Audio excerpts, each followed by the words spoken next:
Assalamualaikum warahmatullahi wabarakatuh. Waalaikumsalam. Bismillahirrahmanirrahim. Alhamdulillahirabbil alamin wa afdhalus salawati wa tammut taslim ala sayyidina Muhammadin wa alihi wa sahbihi wa sallim ajma'in amma ba'd. Alhamdulillah kita sudah bisa sampai pada pengajian yang ke-33 dan saya masih merasa terhipnotis dalam tanda kutip pengajian yang 2 terakhir itu, di mana kita pada akhirnya sesungguhnya bisa menjadi guru sekaligus murid. Jadi di sini juga banyak sekali guru-guru saya juga, ada Mbak Nyai Mufidah, ada Mbak Nyai Nur Rofi'ah, dan Mbak Nyai Evi, dan banyak lagi. Saya kira ada nanti Siti Nurjana juga bisa diundang. Mbak Nyai Mufidah kalau bisa, kemarin belum soalnya nih, bisa ikut sharing, karena ini kan adalah pengalaman sekaligus pengetahuan, dan ini ruang bersama bagaimana kita bersama-sama menerjemahkan Islam yang rahmatan lil alamin dan akhlakul karimah pada semua kondisi. Kondisi dalam konteks ini relasi yang kita tahu dari kemarin itu kan berbicara, paling tidak 2 pertemuan kemarin itu berbicara tentang bekerja dan nafkah. Tentu saja akibat langsung dari bekerja dan mencari nafkah itu kan lalu punya pendapatan. Dan ketika punya pendapatan, pertanyaannya tentu saja ada yang lebih, atau konteksnya ya, ada yang lebih, ada yang sedang, ada yang kurang. Yang bekerja bisa laki, bisa perempuan, bisa dua-duanya, bisa salah satu itu laki-laki atau perempuan, atau bisa dua-duanya nggak kerja gitu loh. Itu konteks yang selalu kita hadapi dan kompleks ya. Dan dalam konteks-konteks yang seperti ini tentu ada nilai-nilai yang mengharapkan itu sebagai ideal. Ideal dalam arti siapa yang teknis ya, siapa yang kerja dan siapa yang lebih banyak. Tapi sesungguhnya itu terlalu teknis, karena kalau yang ideal justru adalah yang bisa merangkum seluruh konteks itu. Seluruh konteks karena kehidupan ini kompleks, tantangan kita juga banyak dan beragam. Sekarang itu di semua dunia lah kira-kira angkatan kerja perempuan itu sudah cukup banyak sekali. Nah ini adalah kenyataan yang hadir ada dalam kehidupan kita, dan itu disumbang oleh berbagai faktor ya. Kadang-kadang orang hanya menuduh dalam kutip sebagai feminisme misalnya, padahal tuntutan kerja itu ada dari berbagai sisi, sosial, ekonomi, bahkan beberapanya bisa jadi dari ideologi yang tidak ramah perempuan gitu loh, untuk menuntut kerja perempuan itu. Misalnya adalah karena dianggap perempuan itu gampang diatur misalnya ya, sehingga akhirnya dijadikan pekerja di luar negeri maupun di pabrik dan yang lain. Tetapi apapun itu, faktanya adalah pekerjaan ini sudah menjadi sesuatu yang dilakukan dan menjadi konteks dalam kehidupan kita semua. Jadi tentu saja ketika orang belajar, orang punya skill, lalu orang bisa bekerja, dan ketika bekerja, lalu tentu saja orang punya pendapatan. Nah, pendapatan ini kan fluktuatif, kadang lebih, kadang sedang, kadang kurang. Jadi kalau pertanyaannya adalah salahkah? Ya tidak salah sama sekali sesungguhnya, gampang jawabannya. Tetapi yang problem itu adalah bagaimana mengelola semua nilai, semua konteks itu ketika kita ingin menjadi pribadi, baik laki-laki maupun perempuan, yang rahmatan lil alamin dan juga berakhlakul karimah. Nah, karena itu menurut saya, atau paling nggak saya memanggil ya siapapun untuk bisa bersama-sama berkontribusi kira-kira bagaimana nih memandang ini semua. Karena di satu sisi kita ini sudah menghadapi fakta-fakta baru. Di sisi yang lain kita masih memegang nilai-nilai lama yang itu sulit untuk bisa mengikuti dan mengakomodasi fakta-fakta baru. Jadi misalnya disebutkan tadi ya, ketika orang bekerja pada akhirnya dapat pendapatan, lalu dia tidak siap untuk memiliki pendapatan lebih ketika berelasi dengan pasangannya. Jadi orang yang punya pendapatan lebih, mau laki mau perempuan, kadang punya potensi untuk sombong, atau mungkin sering ya, punya potensi untuk sombong dan menguasai. Yang laki-laki sudah dari dulu ketika punya uang, lalu dia akan menguasai istrinya, akan mengatur seenaknya. Nah, belajar dari laki-laki yang seperti ini, nanti perempuan pun begitu dia punya pekerjaan, dia akan bilang, ya sekarang waktu yang saya kuasai laki-laki itu, kira-kira begitu. Sehingga akhirnya ya mungkin dia akan berpikir mengatur, menguasai, bahkan ketika tidak memperoleh akan menggugat cerai. Atau ketika dia juga tidak melihat suaminya itu yang harusnya mencari nafkah dalam norma yang lama, dalam pandangan banyak orang, bahkan ada dalam KHI, maka dia secepat kilat akan menuntut cerai. Tapi tentu tidak semua perempuan. Banyak perempuan juga yang berpikir tadi, mungkin mubadalah. Tetapi kadang-kadang ketika berpikir mubadalah, perempuan bisa sendirian, seperti cerita-cerita kemarin, Mbak Hanifah Muyasaroh itu, dan banyak, tidak hanya di Cilacap ya. Sendirian artinya dia yang sudah punya pendapatan lebih, tapi dia masih disuruh-suruh, dikuasain dan didominasi oleh laki-laki, bahkan pekerjaan rumah tangganya pun dia semua yang kelola. Sehingga akhirnya dia mengalami double burden istilahnya. Beban ganda, beban di publik dan beban di domestik. Nah, ini kan juga karena norma kita tidak fleksibel gitu loh. Norma kita tidak fleksibel. Inilah kenapa kemudian menurut saya mubadalah menjadi relevan untuk bisa menemani semua konteks, semua kondisi. Konteksnya tadi, apakah dua-duanya bekerja, dua-duanya pendapatan tinggi gitu, atau salah satu ini kan prakteknya itu bisa laki, bisa perempuan, atau justru mungkin dua-duanya sulit memperoleh pendapatan atau sedikit memperoleh pendapatan. Nah, karena itu yang menurut saya lalu solihun likulli zamani wa makan itu ketika bisa mengakomodasi dan fleksibel pada semua konteks itu. Dengan nilai utama intinya adalah bahwa semua pihak yang berpendapatan sedikit maupun banyak itu sesungguhnya bermartabat sebagai manusia gitu. Bermartabat, karena berpendapatan itu kan seringkali karena faktor kemampuan, faktor kapasitas, nanti beda dengan faktor malas ya, itu kan beda lagi, atau faktor tidak itu beda lagi, atau faktor sudah berbagi peran misalnya, itu beda lagi. Tetapi secara umum ya bermartabat.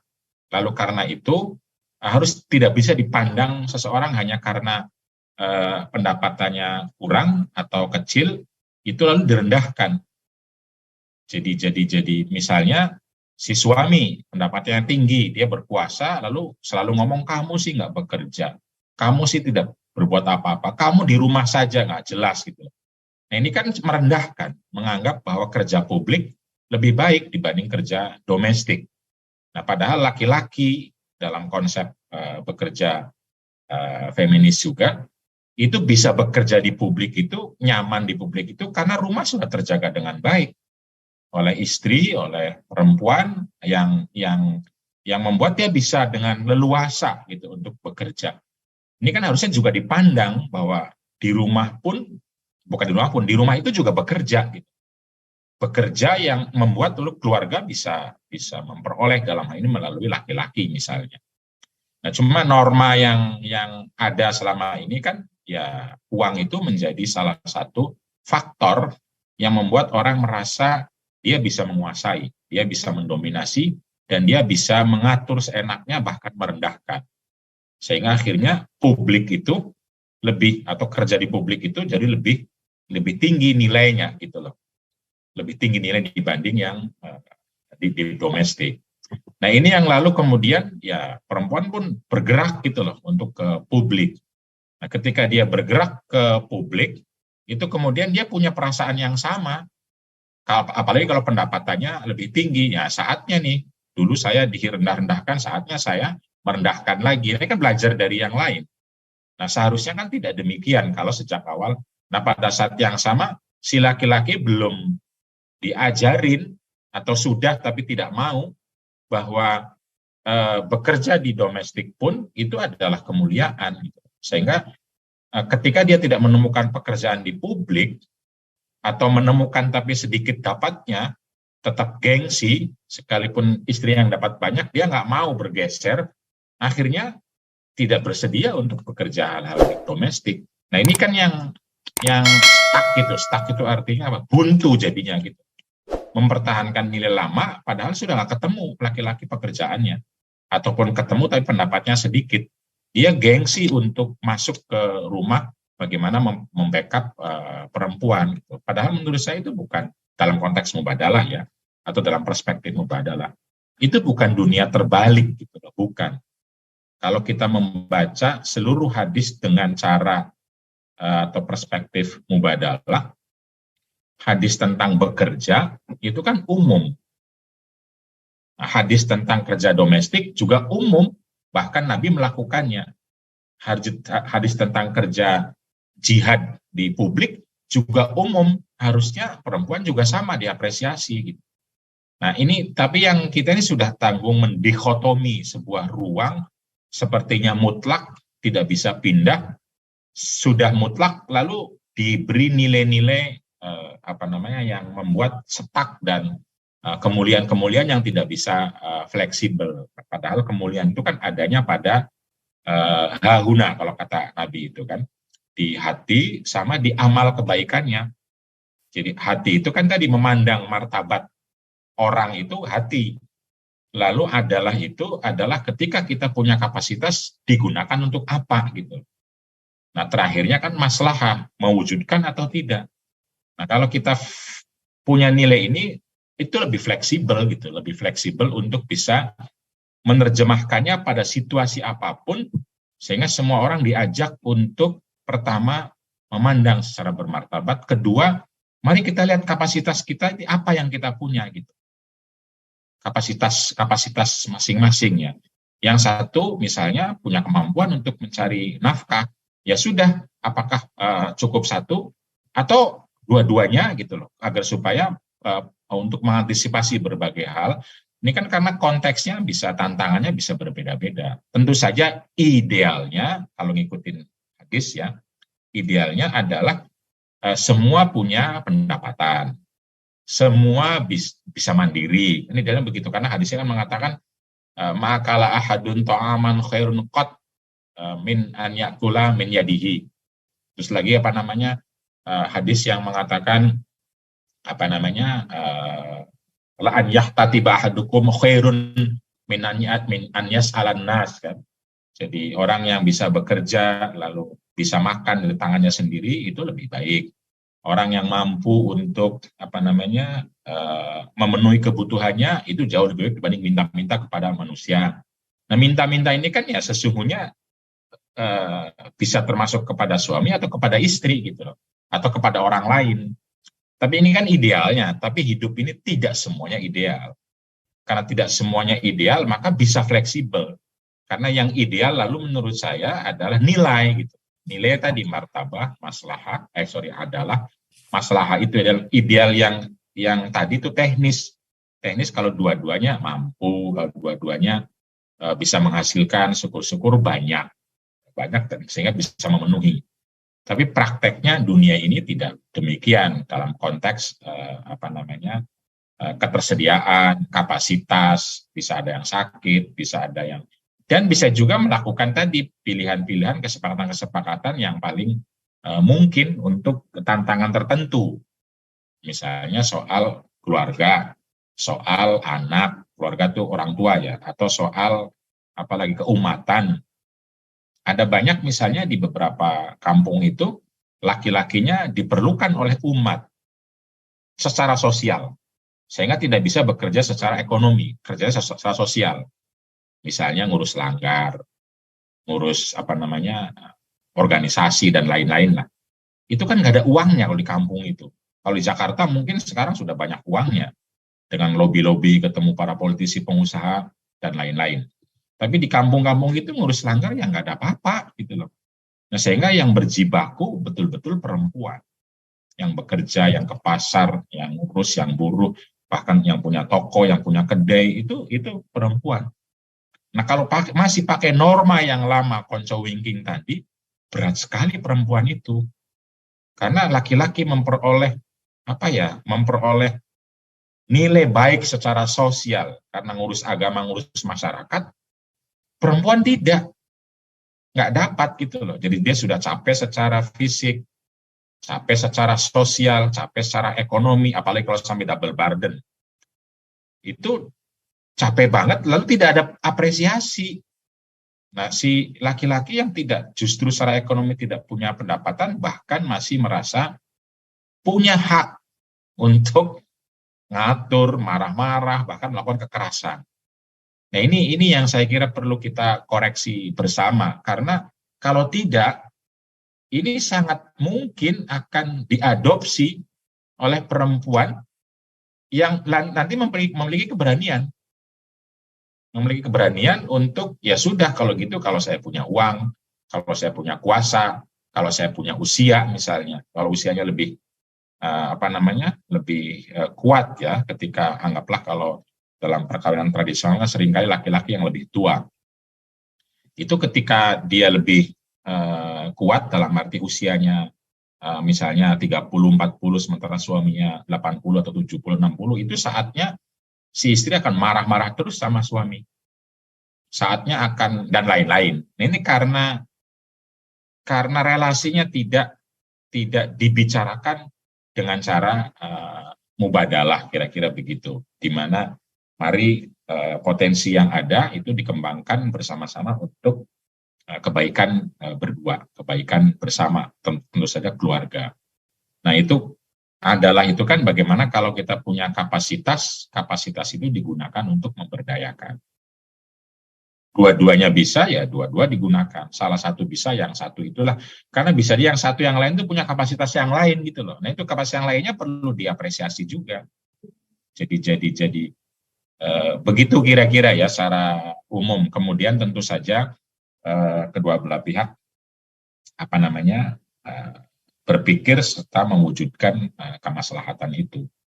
Nah, karena itu kalau pertanyaannya hanya sekedar salahkah, tidak salah. Tapi yang diperlukan adalah lalu bagaimana ya menerjemahkan kesalingan atau kerjasama pada situasi di mana kehidupannya sangat kompleks. Terutama nih dalam konteks hari ini adalah pada situasi ketika istrinya punya pendapatan lebih dibanding suaminya. Begitu. Itu gimana kira-kira tips-tips mengelolanya? Tentu saja kita berharap secara ideal perempuannya tidak sombong, lalu bersedia bagaimana mengelola secara baik keuangannya itu untuk keluarga. Pada saat yang sama laki-laki juga sama, ketika terjadi seperti dituntut hal yang sama juga. Tapi pada konteks ini laki-laki juga tidak sombong, tidak merasa besar diri hanya karena dia laki-laki. Yang kelebihannya kalau konteks biologis kan hanya punya penis gitu loh. Sementara yang lainnya ya harus dipikirkan dia punya kapasitas apa yang bisa mendukung, membackup, memastikan perempuan yang punya pendapatan lebih atau tinggi itu juga bisa bisa tetap, lalu bisa nyaman, bisa istirahat dan lain sebagainya. Nah, sehingga ketika dia betul-betul punya atau memilih misalnya untuk membackup di domestik, itu tidak merasa rendah diri, tidak merasa hilang kejantanannya gitu. Dan ketika dibully ya bisa mengelola diri, atau paling tidak juga ditemani oleh istrinya bagaimana mengelola diri, karena juga laki-laki tidak hanya akan dibully oleh istrinya kalau istrinya belum mubadalah ya, lebih banyak akan dibully oleh teman-temannya yang laki-laki. Itu tidak dianggap sebagai laki-laki masalahnya. Sehingga ketika dia tidak bisa memarahi teman-temannya, dia marahin istrinya nantinya. Dia akan pulang melampiaskan kemarahannya kepada istri atau anak-anaknya. Ini kan berarti soal sosial, soal masyarakat yang belum bersedia hidup dalam suasana yang itu sesungguhnya ada dan banyak kita temuin. Nah, karena itu ya mari kita bersama-sama untuk mengelola agar supaya nilai-nilai ini bisa diterapkan rahmatan lil alamin ini dalam semua situasi, diantaranya kalau sekarang situasi di mana ketika laki-laki pendapatannya lebih dibanding perempuan pendapatannya lebih dibanding laki-laki. Laki-lakinya bisa menurunkan tensi dan egonya, menganggap diri sebagai sama-sama manusia bermartabat tadi, akhlak tentu saja adalah dan maslahah, sehingga dia tidak merasa berkurang kelelakiannya hanya karena pendapatannya tidak, walaupun itu tidak mudah. Saya juga banyak memperoleh keluhan para laki-laki yang melihat istrinya sebagai aktivis memperoleh pendapatan lebih, dia inferior. Itu kata dia, itu ya mungkin diciptakan oleh konstruksi ya. Itu susah menghilangkannya. Dia siap untuk mendengar bulian orang, tapi tidak siap mendengar bulian dirinya sendiri. Di dalam dirinya itu. Setiap saat dia ditanya sama dirinya, kamu tuh laki-laki, kok bisanya nggak dapat uang gitu loh. Jadi ini sudah perempuannya siap saja, laki-lakinya belum siap. Apalagi kalau perempuannya ngomong, kamu laki-laki, wah itu tambah hancur tuh laki-laki. Nah ini juga bagaimana nih ngelolanya. Nah karena ya hidup ini akan terus seperti itu di mana-mana terjadi, dan itu tidak hanya sekarang, bahkan pada masa Rasulullah juga ada perempuan yang pendapatannya lebih tinggi. Bahkan bisa jadi kalau kita lihat secara kasat mata ya Khadijah lebih tinggi pendapatannya. Lebih tinggi dibanding Nabi Muhammad, karena kan dia udah kaya duluan jadi pengusaha. Nabi Muhammad kita semua tahu yatim piatu dan miskin awalnya. Jadi kalaupun Nabi Muhammad itu lalu bekerja kaya, itu kan dari Khadijah. Gitu, dari Khadijah. Nah karena itu ini bukan dunia terbalik sama sekali. Tapi kita seringkali merasa, masyarakat secara umum kita tuh, secara masyarakat seringkali merasa nggak bisa laki-laki itu pendapatannya lebih rendah. Gitu. Bahkan ya nggak bisa. Padahal kalau kita lihat ya, mari kita cek kira-kira apa sih pendapatan Nabi Muhammad setelah memperoleh wahyu di Mekah itu. Kita nggak ada catatan Nabi bekerja secara ekonomi. Nggak ada catatannya. Kerjanya Nabi sebagai ekonomi kan sebelum menikah gitu. Menjadi saudagar atau pekerjanya yang diberi upah oleh Khadijah gitu. Oleh Sayyidah Khadijah. Nah, karena ini kan salah satu situasi. Tentu ketika lu kemudian dapat pemasukan melalui hibah, hadiah, dan mungkin rampasan perang dan lain berbeda. Tetapi kan maksud saya ada berbagai situasi dalam hidup ini. Ada berbagai kondisi dalam hidup ini. Karena itu yang ideal adalah nilai yang memungkinkan bisa diterapkan dalam berbagai kondisi yang itu bisa dihadapi oleh banyak pihak. Nah, hanya saja tentu kalau kita masih bukan setuju, kalau kita sadar bahwa secara biologis perempuan itu memiliki potensi untuk hamil, melahirkan, dan seterusnya, sementara laki-laki itu tidak, satu sisi yang lain juga secara sosial di berbagai tempat, itu potensi sosial laki-laki untuk diterima dan bekerja secara leluasa, itu lebih besar laki-laki dibanding perempuan. Leluasa secara sosial untuk pergi kapanpun, misalnya jam berapapun, bekerja apapun, di berbagai peradaban, itu laki-laki lebih leluasa secara sosial ya. Nah, disitulah lalu kemudian Quran, hadis menuntut laki-laki itu tanggung jawabnya. Menuntut laki-laki karena soal biologis sama sosial tadi. Untuk mencari nafkah dan memperoleh, memenuhi kebutuhannya. Gitu. Tetapi ini tidak satu-satunya. Gitu. Karena ada banyak keluarga yang nggak ada laki-laki. Ada banyak keluarga yang laki-lakinya ada tapi tidak mampu misalnya. Ada banyak laki-laki yang keluarga yang laki-lakinya ada, mampu, tapi tidak mencukupi hasilnya gitu. Ini kan konteks lain lagi. Atau bisa jadi adalah bagaimana ada banyak perempuan yang punya keahlian, punya kemampuan, punya skill yang dibutuhkan dan lain-lain sehingga akhirnya memperoleh pendapatan. Dan ini akan terus begini kehidupan ini gitu loh. Akan terus ada orang yang dua-duanya mampu, salah satunya mampu, salah satu itu bisa laki perempuan dan bisa tidak dua-duanya sehingga perlu ada security social security, perlu ada jaminan dari masyarakat gitu loh. Entah lewat negara atau lewat keluarga besar. Karena kan ada pasangan yang nggak dua-duanya nggak mampu atau mampu tapi nggak dapat, kan sering kita lihat di samping kiri samping kanan kita ini. Ini kan harus dipikirkan juga gitu loh. Apalagi di daerah-daerah di negara-negara yang lebih miskin dari kita akan ketemu itu. Begitu, Mbak Laila.